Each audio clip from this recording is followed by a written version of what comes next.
I explore ideas of life and death and what does it mean today to be somewhere in between. At the core of my practice is the idea of the myth. I'm trying to find patterns in the history of mankind. I think myths are here to dissect and maybe explain to human beings certain situations that they might have been involved in but can't explain. And that's what I'm trying to explore. All of my exhibitions, I see them as situations. It's really important for me that they are visceral, physical experiences.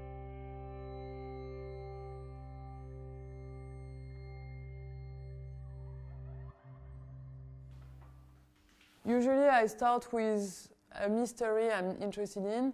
I do a lot of research, so on my own, trying to define the topic that interests me.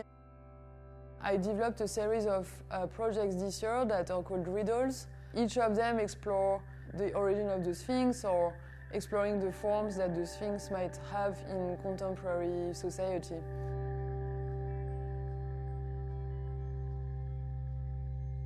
Collaboration is really at the core of my practice.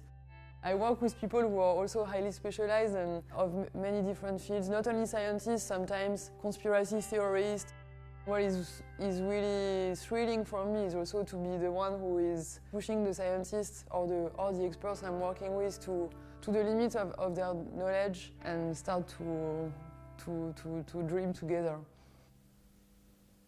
When I feel I've had enough discussions or information, I start to define the different beings that are part of the situation that I want to talk about. The beings can be sculptures, like physical beings, but they could also be a voice or a sound, or could be a carpet. What is really important for me is to think about the connections between them, so really thinking about each installation as an ecosystem. I read a lot of these books, like I have a lot of these encyclopedias, like this one is about ancient and medieval history. And I feel like actually this is where I come from and this is where I think where my work really belongs. But it's only quite recently that I fully understood that. So we're at the Sir John Soane Museum. I remember the first time I came with my brother and sisters, we were just completely blown away by the eccentricity of the space. As I've been trying to design artificial lives, trying to think about how abstract life can be and how figurative it can be, it's, I think, really important to go back to artistry and look at how other people have dealt with these ideas before.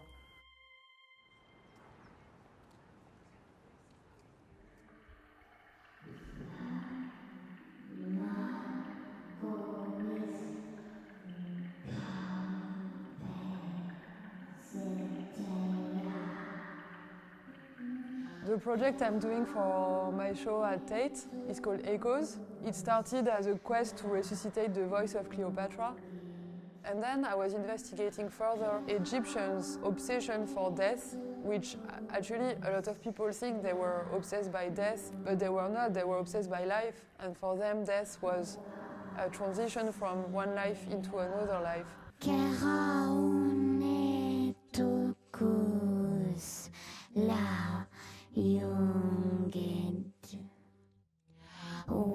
I was thinking about regenerative biology, biotechnologies, and thinking that actually our relationship to death today might be quite close to the one that ancient Egyptians had. I'm setting up two ancient gods that are creating an elixir of life. Cleopatra is singing a cappella in the show, and the entire walls are covered with black mamba venom, which I sourced in Florida in a snake farm.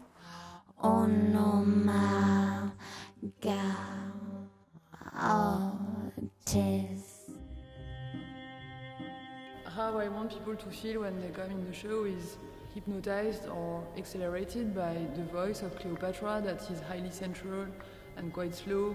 The yellow is really, really bright, and I think it's really this feeling of being highly attracted to something and at some point realizing that it's highly poisonous and that the voice is not really a voice coming from a human body, but it's coming from nowhere, it doesn't have a soul. All of my projects is to try to create this sort of horrific twist when this moment of realization when you feel that you've been trapped into being attracted to something that is actually highly, highly horrific.